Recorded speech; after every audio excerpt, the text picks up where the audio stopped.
Mayor, Councillors, CEO, Directors. Let's start by acknowledging the traditional custodians of this wonderful place we call home. And in that acknowledgement, we pay our respects to their elders past, present and those emerging. Welcome to our online audience, and this meeting of course is being streamed live and recorded in accordance with the Council's standing orders.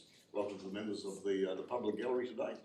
I'll draw your attention to the announcement on the top right hand corner of the screen. And you are, by being here today, consenting to image, voice and comments if you are to make comments being recorded and published. So thanks very much. I declare the meeting open. And today we have a full council. Councillor Hassan is online. Councillor Hassan, can you hear us? Yes, I can. Thank you, Mayor. Thank you. Thanks, Councillor Hassan. So there's nobody absent. Our opening today is with Pastor Colin Hardy. Pastor Colin, welcome. Thank you. I'd just like to pray.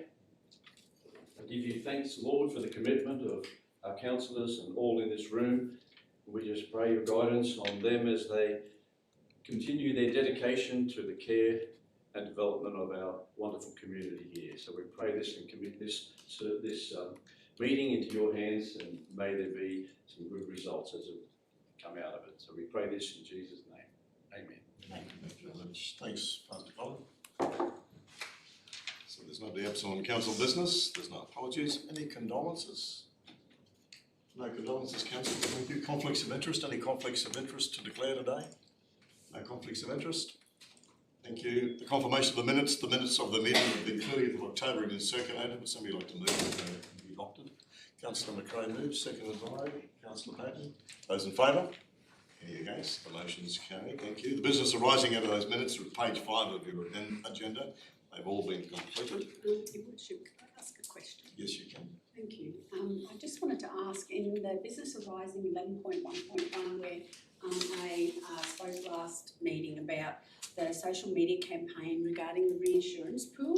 Yes. I wondered whether or not I might be able to have some screenshots or some correspondence in relation to the marketing, and I'd like to understand if there were measures taken associated with that campaign, because I haven't seen much of that stuff. So we'll get the corporate comms manager to follow that up for you. Thank you. Thank you.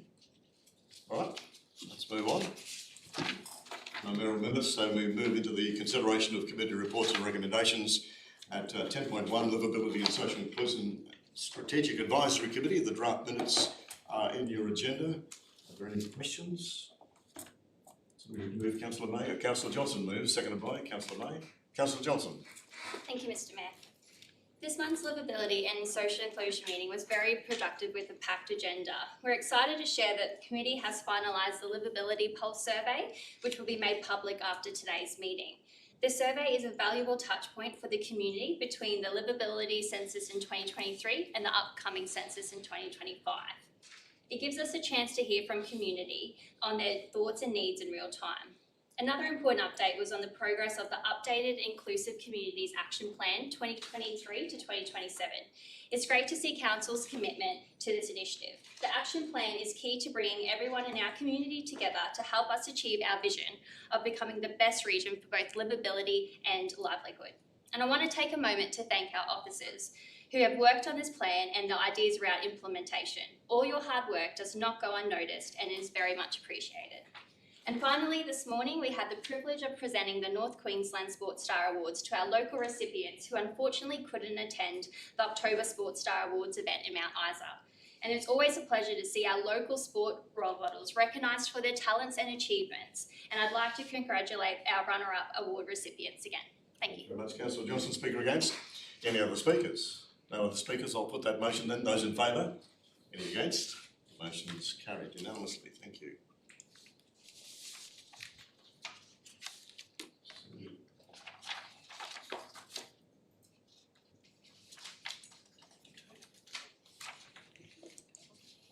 It's too stuck together, that's why. Economic Development and Growth Strategic Advisory Committee report. The draft minutes are in your agenda. Are there any questions? Questions? Would somebody like to move? Councillor Mackay moves, seconded by Councillor Jones. Councillor Mackay. Thanks, Mayor. So at our meeting, just some of the highlights and points that were raised for discussion with our external stakeholders was the facilitating development in the Mackay region policy and adopted charges resolution 2024 review. Some of the items of discussion, it was the reason for council providing incentives for alternative forms of housing in small lots was discussed, and ultimately want to create that affordability and also choice for people living in the region, and also maximises the use of existing infrastructure. It was talked about the changes to the FDP, just part of the work the council is doing to support development in the region. It was also notified to our stakeholders, our awesome site, which is Discover Mackay, because they did want to know how they can go out and advocate in their networks for developers and people interested in investing in Mackay. So Discover Mackay website is that point of reference for them. It was also discussed the Rosella SDA area and the infrastructure constraints there, and that it was explained that the state funding will be required to bring infrastructure online to those areas. We talked about the overview of our upcoming Economic Development Strategy project, which is the 2025 to 2030 Economic Development Strategy, and that the procurement of a consultant is almost complete. We explained to them the purpose of the project is to develop a comprehensive strategy for the Mackay local government area that provides a strategic roadmap to growing a regional economy that is innovative, future-focused, diverse and investment-ready. So basically, we want to also engage our stakeholders out in the community, and to also make sure that the major industries would be, that the major industries that are impacted are covered and considered in this work that's happening for this strategy. We also talked about the advocacy roadmap and 2025 federal election. There was some great feedback given by our community stakeholders with this. It was also raised the importance that we come together as a region and advocate for, say, the top 5 priorities for our region. So we're looking at a workshop option for that, to how we can move forward and advocate strongly for our region.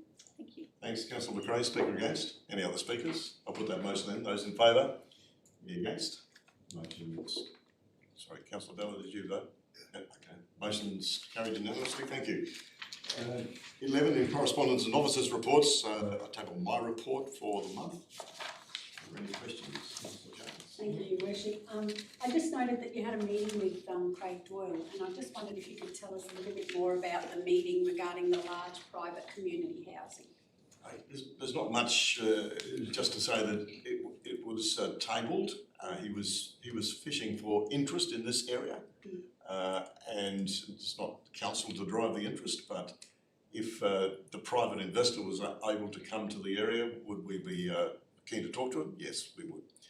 And so there's a very large investment that they've done for CAMS in a public housing, sorry, a private housing venture.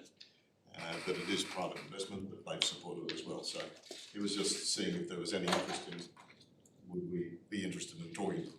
We said yes, obviously. Thank you, Worship. Any other questions? Councillor Sheedy? Thank you, Your Worship. There's the meeting with Rob Brown, CQU, and Rob Coco, CEO and RDA, or CEO of RDA. It was about CQ University being interested in developing a proposal for a major learner accommodation precinct on its Urali campus, and the meeting was part of a major stakeholder conversations to test their vision. And I'm just inquiring if there were any actions or that the council could follow up from that particular meeting. No, there's no actions for council out of it. It was simply, this is what they plan to do. Their major problem is money, and if once they finished talking to all of the stakeholders, obviously we said yes. Accommodation is desperately shortage, desperate shortage in Mackay at the moment, and anything they could do in terms of accommodating students would be greatly appreciated. It's up to them now for the next step. There's no actions for council out of it. Thank you, Your Worship. Just another one further down, there was the the Mayor's Domestic Violence Task Force meeting, and you mentioned there where our task force will assist in relation to the Rotary initiative, and I'm just inquiring what are we contemplating sort of doing there in relation to the Dissemination of information and making sure that all the members of the task force, which are about 42, have the right sort of information to assist Rotary in the promotion of the May Domestic Family Violence Month. They've already invested about $70,000 in the promotion, so we will do whatever we can, and the members of the task force will do whatever we can to support them. Further questions? Okay, no further questions. I'll move the report. Is there somebody second? Councillor May seconds. Is there any other speakers? Other speakers? I'll put that motion. Those in favour? Any against? The motion is carried unanimously. Thank you. The CEO's report for October. Thanks, Mayor and councillors. Just 2 points of note for the October report. The first one was the completion of Jollymont Fishway, which demonstrates council's commitment to environment and also believed to be one of the largest fish ladders in the country. So fantastic effort there to all involved, a very long project, and I know one that many people have been passionate about. And lastly, just the complete project for the installation of commemorative street blades, just ahead of Remembrance Day, completed throughout the region. It's been fantastic to see that completed, not only on time, but received such a fantastic welcome from the community as well. And the rest I'll leave to you. Any questions? Councillor Sheedy. Your Worship, a number of us attended a professional development workshop on Monday, and it was impressed on us the importance of safety and the accountability of councillors, to that level in relation to safety. And just on the safety question, there was a question about that I have about lost time incidents. Is there? I see there was nothing mentioned in the report. I'd like to see more rather than less in relation to the safety report in view of councillors' kind of obligation there, and just where we're at with lost time incidents year to date. Thanks, Matt. So as an organisation, we made a conscious decision a couple of years ago to move towards what we refer to as safety differently, which is LTI is a great indicator to show you what has already happened, and we're moving our focus to try and work towards what can happen in terms of high potential incidents. So this is around the safety team charged with identifying and encouraging staff and reporting safety incidents. As a result, we've seen our reporting increase exponentially to really capture the high potential incidents, which is about capturing safety issues before they occur so that we can actually prevent them. In times past, and certainly in older ways of viewing safety, it was all about an LTI, which often attracted punitive measures and discouraged reporting from staff in fear of having an LTI or being responsible or not reporting appropriately. Examples of that could be if you have no LTIs in your area, you might get a gift card. That is just praising and gifting poor behaviour. So it's actually been a fantastic effort throughout the organisation, which seen the appointment of our new executive manager for health and safety to really drive this concept of safety differently. Whilst we do still report on those metrics, we do so internally, but we try and track the trend between high potential incidents and see whether reporting is going up and how we're increasing in the safety space. So when we actually report on our safety incidents within this report, it's pleasing to say that of those incidents, none are significant in nature and attract a very low severity rate, and that often comes on the back of when we're out actively encouraging staff to report any and all incidents. We really want a big reporting culture. We don't want fear associated with you being responsible for why we've had an LTI or etc. etc. And as I say, we've seen reporting go through the roof, which puts us in a great position to move forward. Maybe an opportunity, CEO, to schedule a briefing early in the day to bring this council up to date with that new safety. LTIFFs are rapidly becoming a thing of the past in terms of active reporting on safety culture. So, Councillor Jones? Leader, I have a couple of questions, if that's okay, the CEO. So obviously, the Jollymont Fishway is a great project. I wanted to know, though, when we might be starting to look at designing other fishways that need to be done within the region, because that was our big one, it was our last one. So that was one question. I've got a few others. CEO? You don't know anything at the moment? So as part of the stage 2 realignments, we're putting that emphasis on sustainability, and we're going to market for some key roles that will really be charged with sort of preparing what that scope looks like and when. So when those roles are on board, we'll be able to get a bit more information. Okay. The other ones that were in your report was the talk about the grass cutting data being collected by the ARCGIS, which is great, and that we're trialling at the moment. Is there going to be a briefing plan soon, and if so, when? One to show us how that trial has worked, because I know that the CEO is interested in using that methodology in other areas if it comes out good for us. So there was a briefing, I'm not sure if you was there, where we went over where we're currently at with that reporting and what it shows. It's important at this stage because it's so data intense. It's important that we're testing it internally to make sure it's right, to make sure that we're ironing out any issues, and then it's something that we're going to look to publish externally to give the public the ability to do their own searches, etc. But in the interim, customer service are just using the platform and feeding back feedback in terms of if it's incorrect, if the data's wrong, if it was difficult to find, etc. So we can iron all those things out. Once we've completed that project, we'll then go for it as normal, lessons learned to sort of work out what worked well, what didn't throughout the whole project, and then how we might apply that to other service lines. So the trial that the customer service officers are using at the moment, will we get a briefing at the end of that before it goes live? Yeah, we'll come back to council when it's finished. Before it gets released any further, council will get a briefing. Thank you. Another one would be CEO, sorry, I'm a bit croaky, was my questions around as a previous councillor on community grants. There didn't seem to be many awarded. Usually we get much greater number than what we got. We had 110,000 and then we only actually gave away 64. And so it left funds. And it's not to say that you can't have leftover funds, but I was curious if the total amount for community grants is still 200,000 for the year. And then I also see that 3 grants moved to the asset and infrastructure area or was suggested to, but I've not heard of what that grant structure is. I thought assets and infrastructure, like the $30,000 grants, were actually done within the community grant space. So I'm just wondering if they've been moved or have I read this wrong?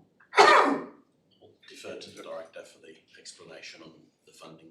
Thanks. Through the chair, as briefed to council as part of the grants review, we did a community grants review, and we, as a result of that review, split off the 2 grant types into separate grants, and what we've seen this year is the application of those assessment criteria where we assess each grant with the outcomes to make sure we get close alignment and good value for money in terms of alignment with our corporate objectives. So we have seen a change in the way we assess and decide and issue those grants, but even more importantly, we've seen a more transparency and guidance of applicants to improve the quality of applications coming through. So I think it's a bit of a work in progress to see more grants come through of a higher value of service delivery to the community. I think what I'm trying to understand is that the grants, while everything was all in one, if there is now a separate thing, then how do I guess, pass on that information to community organisations to say that there are now 2 separate areas, because I wasn't aware that there were 2. And then what's the funding allocated to that separate area for those larger infrastructure projects? Perhaps we can take that offline. Yeah. And get you an individual briefing. Yeah. I think we did a lot of this when we had the grants briefing. Maybe I wasn't, I don't know. So perhaps we need to bring you up. Okay, all right. And the only other thing, and it's just a typo, I probably should have just emailed the CEO about this one, but the Muller Park engagement, under the IAP2 spectrum said that engagement was done under the Inform, but I'm pretty sure that it was a consult, and it says Inform, so I'm sure that's probably just a typo. I hope this is better. Yeah. It was a consult, wasn't it? It was a consult. Okay. Thank you. Questions, Councillor Johnson? Thank you, Mr Mayor. My question is around the workforce profile on page 13, noting the 2024 mentoring program finalisation note, which looks like such a valuable program to have for our staff. Is council planning to continue or expand the mentoring program next year? We're certainly planning to continue. In terms of expand, we're obviously at market at the moment for a chief HR officer to really sort of prioritise. We've got a lot of areas in HR that we need to prioritise and get underway. So it will just depend on how it sits with priority, but if it's a current service offering, then it will be continued. And just a second question. Is the mentoring program a part of a current strategy, or is it ongoing from a previous strategy? How does it fit in? I believe it was brought about on its own merits. It wasn't an individualised strategy. It was just something that we wanted to do. Okay. It wasn't part of a previous one or anything like I that? don't believe so. Okay, excellent. Councillor Christensen? Thank you, Your Worship. I just noticed in the CEO's report there is mention of what we've done in relation to monitoring on that an area of the beach near East Point, where we have a lot of illegal vehicle activity. And I noticed that most of the reporting here is focused on the, I guess you could say, southern end or the end of the beach that's closest to the actual East Point, and that predominantly is for environmental purposes. But I do note that you and the CEO are also aware of concerns from residents of the dunes and other people that come to the beach in front of that particular development around the same activity, burning, noise, and also safety issues, because those dunes are actually quite large and motorbikes ripping through there could hit a kid, heaven forbid.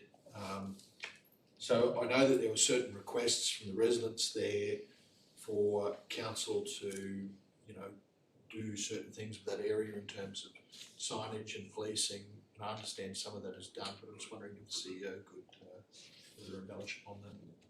I might give to the director because she's been intricately involved in that recently also, so she might give you more update information. Very good. Good Chair, our approach to the project was to focus on safety and environment, as you've stipulated there, and we've had plenty of feedback from the residents highlighting safety concerns.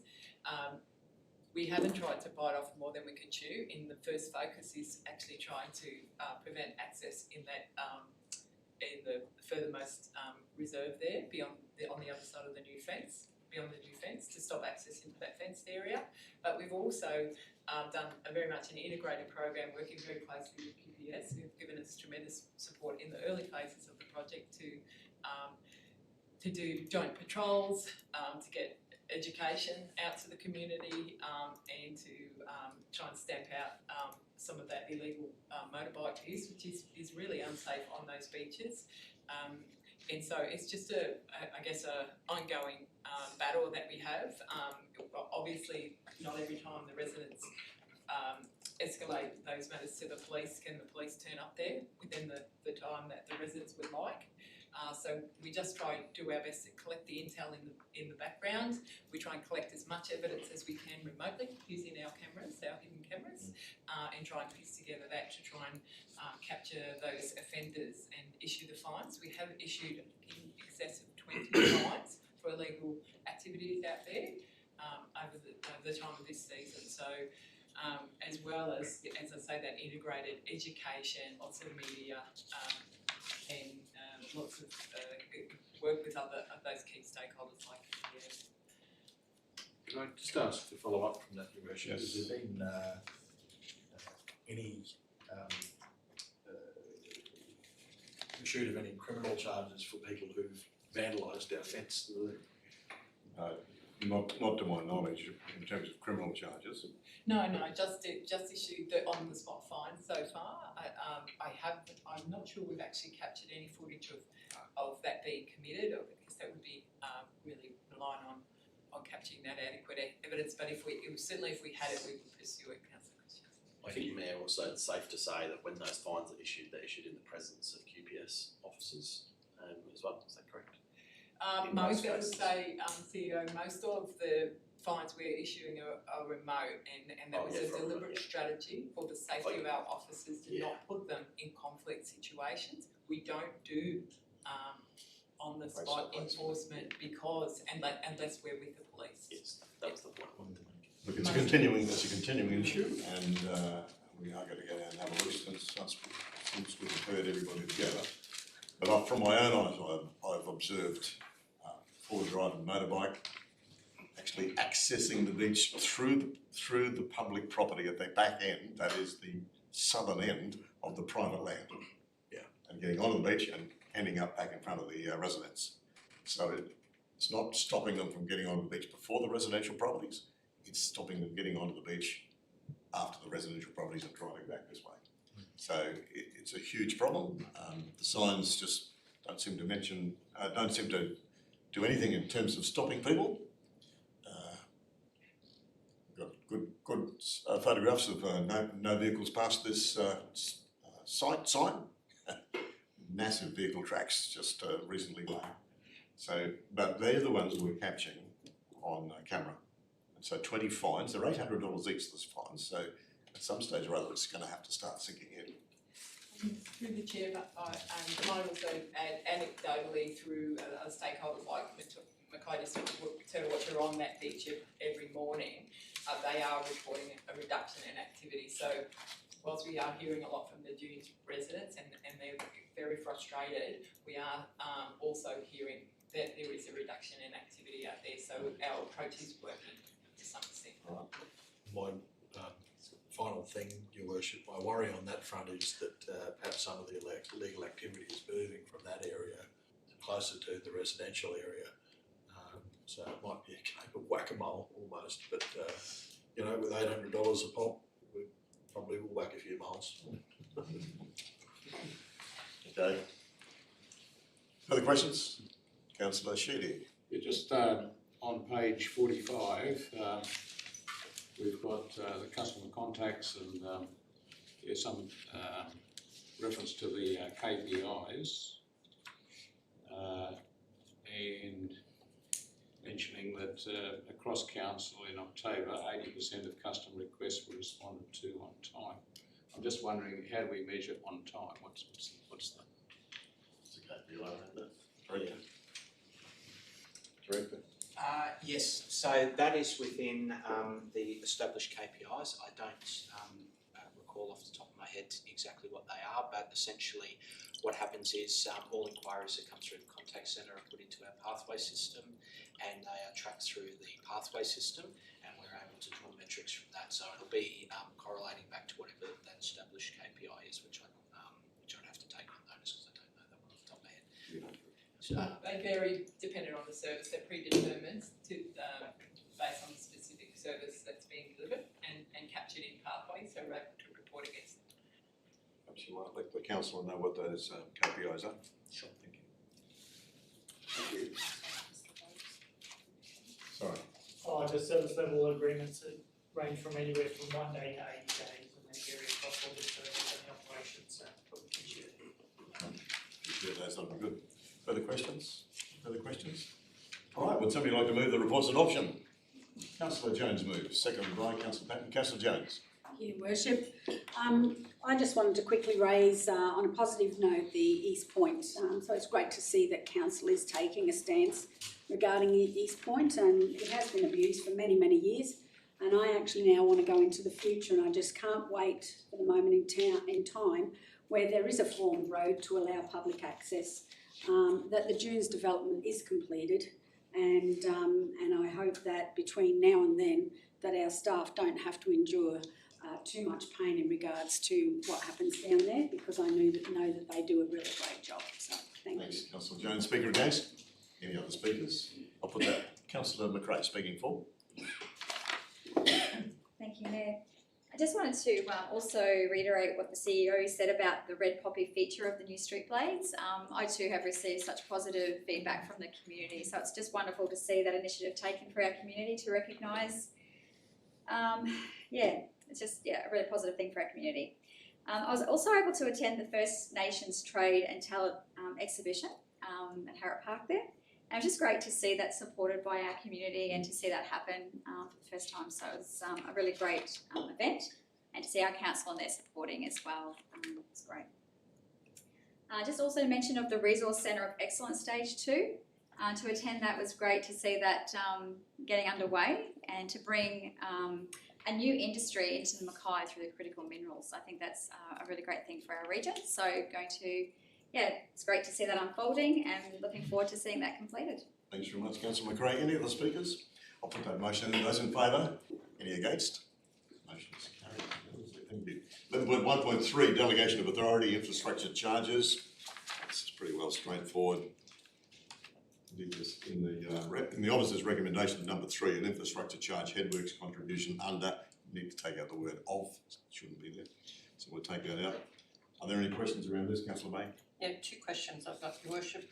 I'm just wondering whether there should be an upper limit as to what that delegation is in a dollar value. And then my other question is, how is this going to be reported back to council? We'll give the director for the first part of that question. In terms of the reporting, that can come back via ordinary reports in meetings to display. It will be after the fact, however, but I'll just give the leader for the first practicality wise. Yeah, thank you, Worship. Really that is a matter for council. Currently under the Facilitated Development Policy, there is a delegation. I have delegation to waive up to $20,000. That is quite low, and that was targeted at your smaller scale, like tourism type developments. Realistically, infrastructure charges can be significant. Really, it's up to council whether you wanted a limit. That's not something that we sort of had discussed prior to the meeting. Councillor Sheedy, you right? Yeah. Councillor Sheedy. Your Worship, I believe that after our experience at the last meeting, where it was clear that some councillors felt that they weren't sufficiently informed to vote on the matter, and we had the experience of new material being brought into the room, by people who spoke from the gallery. I think that this is something that we should hasten slowly with. I mean, we have a responsibility as councillors to be informed and to sort of make decisions on things after we've been sufficiently informed. And I think personally that more effort in the briefing process to get both sides of the issue that we're trying to grapple with would be favourable. So what's your question? I'd leave this alone completely. I'd leave it as it is, so that the councillors. So you're asking a question, or you're taking part in the debate? I'm making a statement. No, you don't make a statement. This is a question, please. Ask the questions on this. Well, I'll reserve until it's put as a. So you've got no question. I made a comment there, Your Worship. Yeah, and this is not a debate. But this is to answer questions. My point was that I believe it's unnecessary. Okay, so that's part of the debate. This is not a debate at the moment. Are there questions around this? No questions? Would somebody like to move? Councillor Bella moves, seconded by Councillor Patton. Councillor Bella. Oh, sorry. The delay is, I don't quite get you, Councillor Hassan, but I can see you. So thank you. Councillor Bella.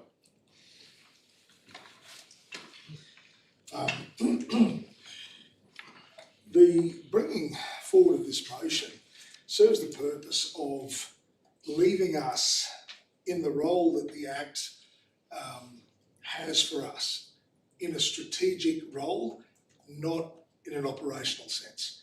I also believe that last month, there are any number of these things. Last month, what was brought forward had no bearing on the decision. And both sides, there was nothing brought forward that had any impact on it, and both sides had already previously had their say. This is purely the operational nature of this council. If we, on a particular issue, make a decision that is not in keeping with other decisions we've made, how do we justify that decision? This is about following policy, allowing the operational arm of council to operate, and staying in the strategic role that the very act that governs us and basically maintains our existence gives for us to do. So I would say that this is just something that streamlines the process. It really is not something that we should be involved in. So I'm glad to see this come forward. I did foreshadow that if it didn't come forward in this manner, that I would bring it forward as a notified motion, but I'm very glad that the staff have seen this important enough to bring it forward as one of the main motions of the meeting. Thank you. Councillor Bella, speaker against. Councillor Jones, speaking against. Yes, Your Worship. I'm a little bit along the lines of what Councillor May had said before in her question time.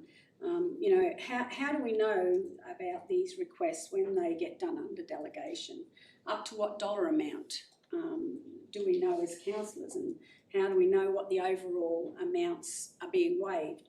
You know, I for one don't want to see this information come to me annually. I want to see it more regularly. And so for those reasons right now, I'm almost in mind of laying it on the table so that this sort of stuff can be sorted out. But right now I'm just not in favour of moving forward until I have that information. So therefore I will foreshadow that I'd like to...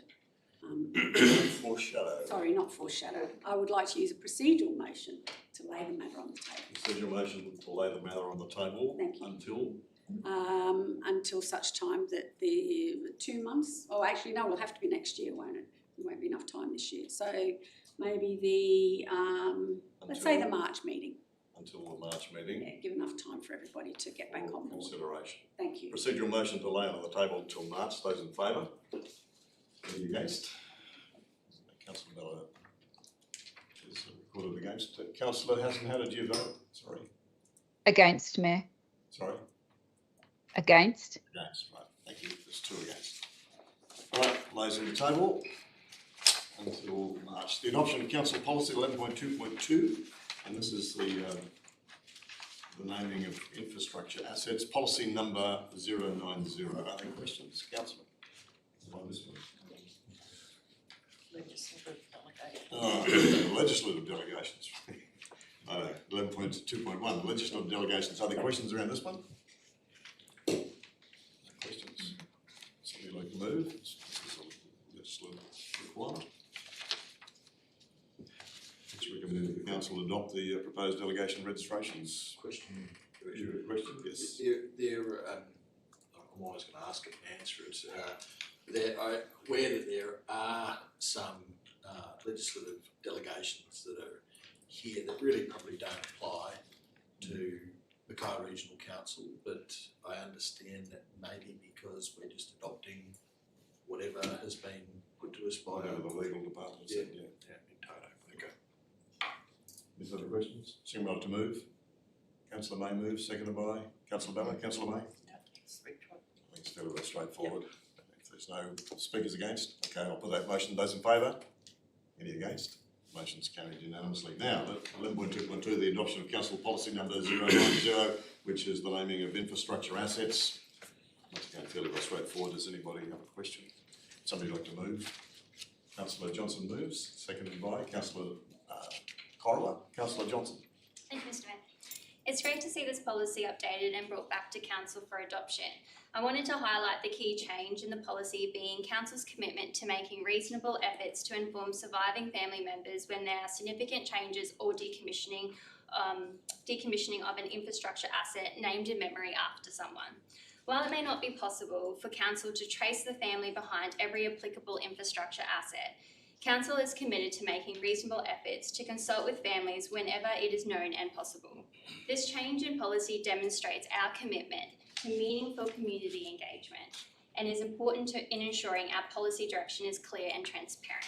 I look forward to seeing this policy in action. Thanks very much, Councillor Johnson. Speaker against? Any other speakers? I'll put that motion. Those in favour? Any against? Motion is carried unanimously. Thank you.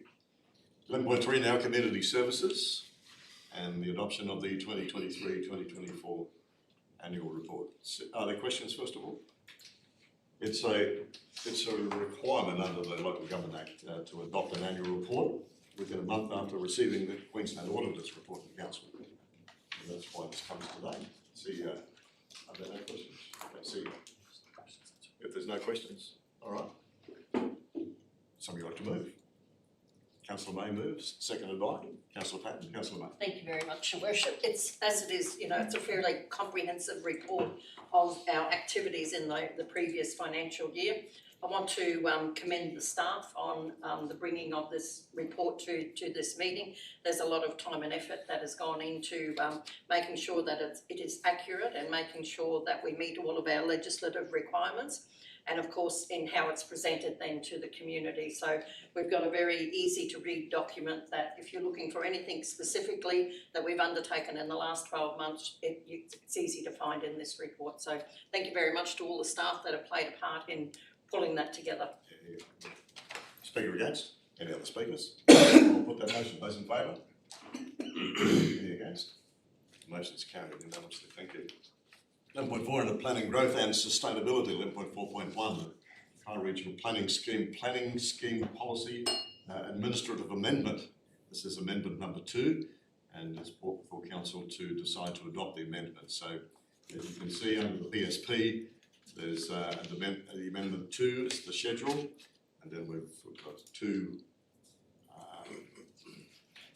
changes to adopt. So that Council publishes a public notice of our decision as well, and the change of the stormwater drainage design and planning scheme policy and the landscape in accordance with Chapter 3, etc. Are there any questions? No questions. Somebody like to move? Councillor May moves, seconded by Councillor Jones. Councillor May. Thank you very much, Your Worship. Again, this has been a fairly lengthy process to bring forward these changes, and what it does, it clearly sets out to developers what is required when they're lodging their development of the needs in the stormwater area and the landscape plan. So it's great that we have keeping these documents up to date to meet the community's requirements. Thank you. Councillor, Speaker against? Any other speakers? I'll put that motion. Those in favour? Any against? Motion is carried unanimously. Thank you. 11.4.2 facilitating development of Mackay Regional Policy application for Finchatten Falls Retreat. It's an MCU. It's a nature-based tourism facility in the Gorge Road at Finchatten. Are there questions? No questions? There's no questions. Somebody like to move? Councillor Jones moves, seconded by Councillor Corolla. Councillor Jones. Just ran over my own foot then. Thank you, Worship. Look, the Facilitating Development Policy has an application before us for the Finch Falls Retreat. As you said, it's a nature-based development. We all know that we don't have enough of these types of developments in our region, hence the policy is being used at this point in time. It also will give a little bit of breathing space to obviously the applicant or to be able to get this up and running. And I do look forward to seeing all the stages completed to bring in the tourists to that part of the region, but also be there for our supporting locals as well. Thank you. Thanks, Councillor Jones. Speaker against? Are there any other speakers? No other speakers? I'll put that motion then. Those in favour? Any against? Motion is carried unanimously. Thank you. This is a great start to the development of the top end of the valley, and this developer is very eager. He's a southern developer, just very eager to promote the Mackay region. It's fantastic to see. 11.5 infrastructure and operations. Now 11.5.1 a lease renewal for Platypus Play Care. Any questions? Somebody like to move? Councillor May moves, seconded by Councillor McRae. Councillor May. Thank you very much, Your Worship. It's great to see Platypus Play Care continuing and wanting to renew their lease. They provide a very much needed service right at the top end of the valley there at Youngler, so great to be able to support it. Thank you. Any speakers against? Any other speakers? I'll put that motion. Those in favour? Any against? The motion is carried unanimously. Thank you. 11.5.2, a lease renewal for Serena Fibre Arts Group. Questions? No questions? Somebody like to move? Councillor May moves. Seconded by Councillor Sheedy. Councillor May. Again, thanks very much, Worship. The Serena Fibre Arts Group is a long-established group in the Serena area that has found a home that used to be the old band hall in Serena, and they've been there for the past 10 years or so, and it's great to see them still going strong and wanting to renew their lease as well. Speaker against? Any other speakers? Those in favour? Any against? Motion is carried unanimously. Thank you. 11.5.3, a lease to Queensland Police Service at Seaforth. Questions? Somebody like to move? Councillor Jones moved, seconded by Councillor Sheedy. Councillor Jones. I think it's fairly explanatory, Your Worship. Anybody going to speak against it? Right, I'll put that motion then. Those in favour? Any against? The motion is carried unanimously. Thank you. A lease renewal for the Mackay North Australian Rules Football Club. It's been fairly straightforward. Has anybody got any questions about this? Somebody like to move? Councillor Sheedy moves. Councillor Jones seconds. Councillor Sheedy. Straightforward, Your Worship. I'll put that motion then. Those in favour? Any against? Motion is carried unanimously. Thank you. Let's move on to corporate services. 11.6.1 is the strategic financial report for October. Are there any questions?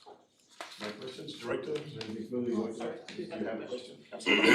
So just in relation to the capital spend over, when we look over the period of time, and here we are nearly 6 months through the year, and we're probably a quarter of the way through our capital expenditure. So my question is not so much about that, but what measures can we put in place to enable the spending of capital expenditure earlier on in our, when we hit July, when we adopt that budget, what measures can we put in place to accelerate that spending so we don't find ourselves at the back end all the time trying to catch up? So one of the, Mayor, one of the things that we're actually working towards but also have difficulty in is under the Local Government Act is making commitments to funds prior to a budget being adopted, i.e. 1 July, which really hamstrings us in terms of our ability to award work to people so that we can do that. And some ways around that, not ways around, but things we can implement through part of our new procurement processes that we've talked about through the Stage 2 realignment, for example, and with our new Chief Procurement Officer, is to really start setting council up for success by having awarded panels of work for longer periods of time with no value so that work can be awarded straight away. Unfortunately, however, to get there, we're pretty much building that procurement framework from the ground up. That is well underway at the moment, and we're making good progress in that space for future years.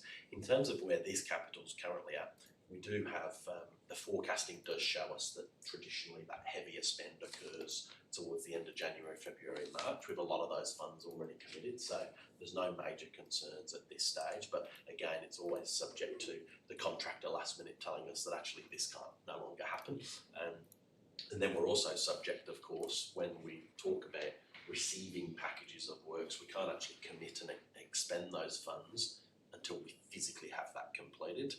So there's some work that we can do in terms of getting proof that 80% is committed and maybe then doing 80% of it, etc. But the broader strategic procurement is something that's underway, and hopefully in getting those rolling programs for key infrastructure works will enable not only council to operate effectively, but also give some assurity to our local contractor market of works in the head of council. So. Another question, I'm just wondering whether it's a matter that we should be raising through the LGAQ to actually lobby for that, perhaps a change within the legislative requirements that allows council to actually enter contracts within that first 12-month period, like when you do develop your budget and you want that to hit the ground running. Well, we should be able to enter into contracts prior to the budget being brought down.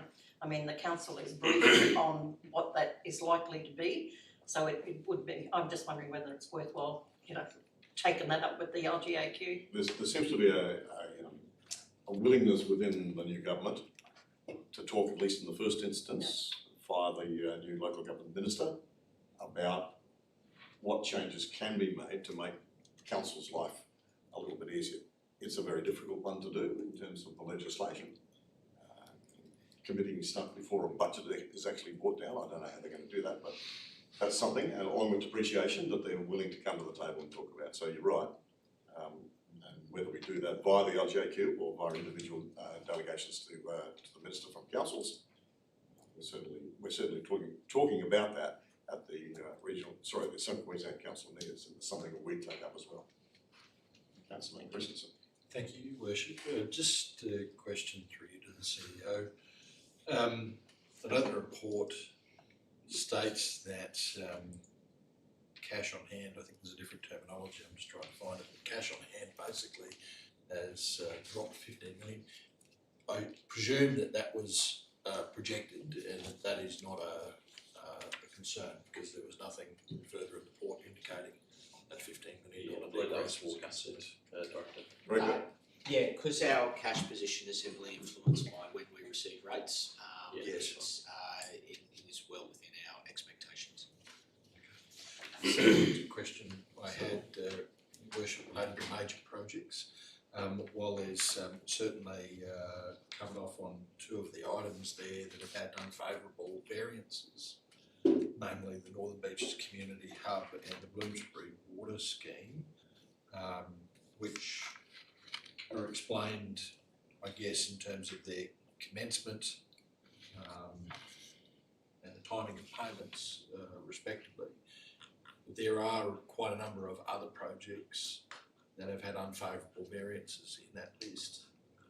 And I'm wondering if we can get some intel on these. It might not be able to be done right here and now, but perhaps on notice as to whether or not there is going to be an overall negative variance or whether this is something that can be managed within the footprint that we've given to each of these projects. We can certainly do that, Director. Yeah. Sorry, just to clarify through the chair, so the unfavourable variance, just to note there too, is actually the work that is actually ahead of forecast as well, so it's so depending on, I guess those metrics that we're putting forward there, but that's just highlighting that it is actually ahead of those forecasts. Okay. So you take them on notice? Yes. Okay, thank you. Further questions? No further questions? The Strategic Financial Support Strategic Financial Report for October 2024 was something its adoption. Councillor May moves, seconded by Councillor Jones. Councillor May. Thank you very much, Your Worship. I hadn't really intended on speaking to this, but I will. Just to say, look, it's great to have these reports come to council. It gives us a snapshot of what's happening and where we're heading. And as the questions have been raised around the table, councillors pull out areas of what they see are concerns. So, but I think overall you would have to say we are in a strong financial position. Our balance sheet looks pretty good, and the staff are operating and managing our operational expenses. Thank you. Councillor May, speaker against? Any other speakers? I'll put that motion. Those in favour? Any against? The motion's carried unanimously. Thank you. There's petitions to have a look at this morning. So petition number 12.1, a request for maintenance services on rural properties. The recommendation is the petition be received and referred to the CEO for a report to be prepared and considered by council. And that's all we can do. We can either not receive it or receive it and refer it to the CEO. So unless there's any questions, Councillor, Councillor Christensen moves, seconded by Councillor Patton. Councillor Christensen? No, we can't speak to it anyway, so those in favour? Any against? Motion's carried, thank you. Unanimously. Petition for consideration of capping rates for rural properties. Once again, the officer's recommendation is that the petition be received and referred to the CEO for a report to be prepared for the consideration by council, which investigates the issues identified within the petition. Somebody have to move. Councillor Christensen moves, Councillor Sheedy seconds. Those in favour? Any against? Motion's carried unanimously. Thank you. There's no tenders. The consideration of notified motion. There's a notified motion from Councillor Johnson about council agendas. Are there questions about this? Councillor Johnson, do you want to move? Thank you. Is there a seconder? Councillor Jones seconds. Councillor Johnson. It's now a motion of council. So. Thank you, Mr. Mayor. I brought this notified motion today to amend Council's standing orders policy. I'm seeking to move the timeline for our meeting agenda distribution from the current legislated 2-day requirement to 5 business days before council meetings. Why is this important? Well, this extension is about improving the transparency and effectiveness of council's decision making. An extension of time for councillors to review the meeting agenda will assist in a better understanding of the important information provided, an ability to raise concerns earlier with officers in a timely manner, and will assist in making more informed decisions that impact our region. And at the same time, it will allow the community additional time to review the agenda and gain a clearer understanding of matters that interest them. This request aligns with the Council's broader strategic objectives that we all have either adopted or accepted, enhancing operational transparency, fostering public trust, and demonstrating leadership and governance. It also supports the principles of transparency, accountability, effective governance outlined in the Local Government Act. Thanks, Councillor Johnson. Speaker against? Councillor Bell speaking against. We have a system, or we've had it ever since amalgamation, where the agenda is provided 2 business days. But you've got to remember, it's not just the 2 business days, there's the weekend involved, 110 hours. Now, what we normally do is the Wednesday before, we receive briefings on anything that may be of a contentious nature coming up to council. And in many cases, it is a number of weeks before. So there's plenty of time for councillors to get their heads around this and to read it. If in that 110 hours you haven't got time to read, to contact directors and to get answers to any questions you have, I would suggest that you're probably not making best use of your time. I have no problem with making things easier and better. Fine. I have no problem with making things easier. That's okay too. But to make it easier for yourself while making it harder for someone else, which this will do for staff, is not acceptable. We are paid very handsomely to do the job we do. And 12 weeks out of 52, we have 110 hours plus to read and understand an agenda. And in the 8.5 years that I've been in council, not once, if I have a question over the weekend, and I've done it many times, shouldn't be a practice, but I've contacted either the CEO, the executive officer, or the directors. Not once have they not answered. Not once. So there is a system here. Any questions that you have can be asked the Wednesday before. And I query why some of these questions are being asked in meetings that weren't asked the week before. So ultimately, show some respect for the job we do. This is the most important part of our job, not going to coffee mornings and other soirees, actually reading and understanding the material. We ask our staff to work harder and meet deadlines all the time. And here we are lowering the bar for ourselves with this motion. You know, to be honest, I'm sick of hearing new councillor. It's been 8 months. Most jobs you get a 3-month trial period. This is akin to turning up 5 months late for your 3-month review and saying, hey, even though I said I could do the job, I haven't been able to do what all these people before me have done, and I want you to lower the bar. And I want everyone else to work that little bit harder to make it easier for me. Well, I'm sorry, there is time to read the agenda. There is a facility to have any questions you have answered. You can send them anytime over the weekend. You can send them, you can walk the halls on Monday and Tuesday to speak to the directors and get them answered. Why make it harder for staff? Now, if we have the briefing the Wednesday before, and in the briefing, we decide that there's a change needed to that agenda, we're expecting staff to change that in, 3 or 4 hours? You know, well, I'd just say, show a little bit of respect for the job. You know, and 12 times for the amount we are paid, 12 times in 52, put a little bit of effort in. Thanks, Councillor Bella. Speaker 4. Speaker 4, Councillor Respect for the motion, I was just waiting to see if the seconder was going to speak. But look, I think that the motion is sound. You know, this is not uncommon in other councils to have a longer lead time. One of the, you know, it's neither here nor there in terms of, you know, my ability, and I assume other people's ability to read through the agenda when it's given to us on Friday. Just having 2 days, and that's what we're talking about here, 2 days extra to consider reports that can be up to 800 plus pages long, probably leads to better decision making. But as I said, I don't really want to focus on that. What I want to focus on is the de facto benefit here that will be for transparency, because 24 hours after is my understanding that councillors receive it, that the agendas have to become public, which will mean the community will have knowledge of what council's going to do on the Thursday, perhaps in time for our illustrious newspaper that prints once a week to put it in the paper about what's coming up, you know, and more time for community to provide feedback, I guess, to councillors about decisions that are going to be made the following week. So on that basis alone, I think this is very worthwhile, because the principles of local government go to good decision making, and one of those key principles is around transparency. And I think that this does lead to transparency. Thank you, Councillor Christensen. Speaker against? Are there any other speakers? Sorry, Councillor Hassan, speaking against.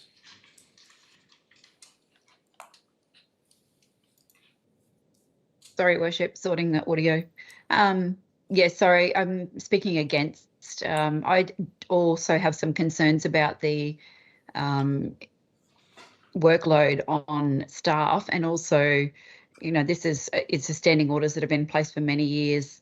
And if there are changes that come about as a result of briefings in that last week before the meeting, it would eliminate the possibility of those being in there. And given that we now only have one meeting a month, I'm concerned that that would just delay processes. So I'm not able to support this motion. Thanks, Councillor Hassan. Speaker 4. Are there any other speakers? Right, a reply, Councillor Johnson. This request is practical and reasonable adjustment that will enhance the transparency of council's decision through good governance as per the local government principles, and enable councillors to be more effective in the decision-making process, ultimately benefiting everyone in the region. So why would we not want to give councillors more time to review information, to have better knowledge and awareness of important decisions for this region? And why would we not want to enhance the transparency for our community and give them more time to understand the matter of interest and the decisions being made around this table? Thank you. Thanks, Councillor Johnson. I'll put that motion then. Those in favour? Those against? Councillor Bella and Councillor Hassan. The motion is carried. Thank you. Righto. There's no public participation listed today. Late business. Late business. We have 3 confidential reports to consider. Does anybody want to move into? You do? Yes. Somebody like to move that we close the meeting to the public? Councillor Christensen has moved, seconded by Councillor Jones. Those in favour? Any against? Motion's carried. Thanks, ladies and gentlemen. We're closing the meeting for a confidential report.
meeting?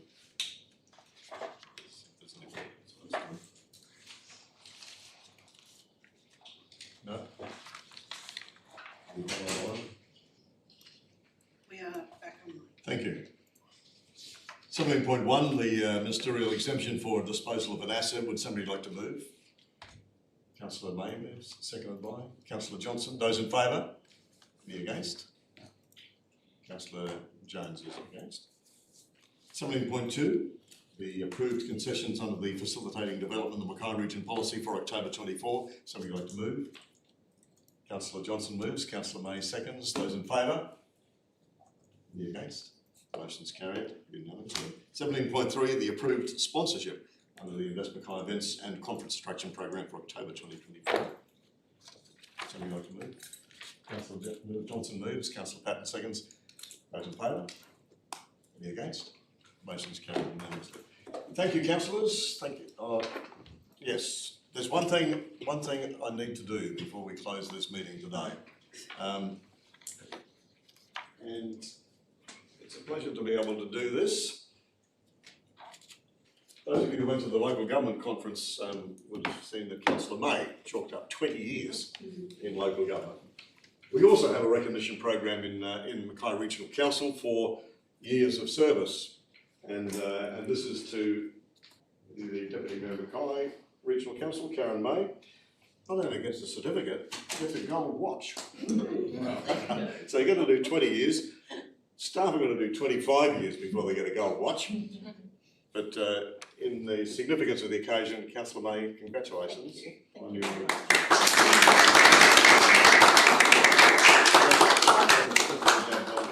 Thank you very much, much appreciated. Thank you. I'm glad I'm still standing after 20 years. Gentleman Lee coming in to take a photo if you can. Who's coming? Lee. Well, he's coming. Right, okay. We just talk about I'll close the meeting so we can actually get a photo later on. So thanks very much, councillors. Thank you, CEO and directors. Declare the meeting closed.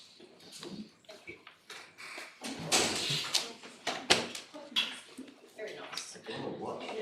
That's the first one I've ever seen.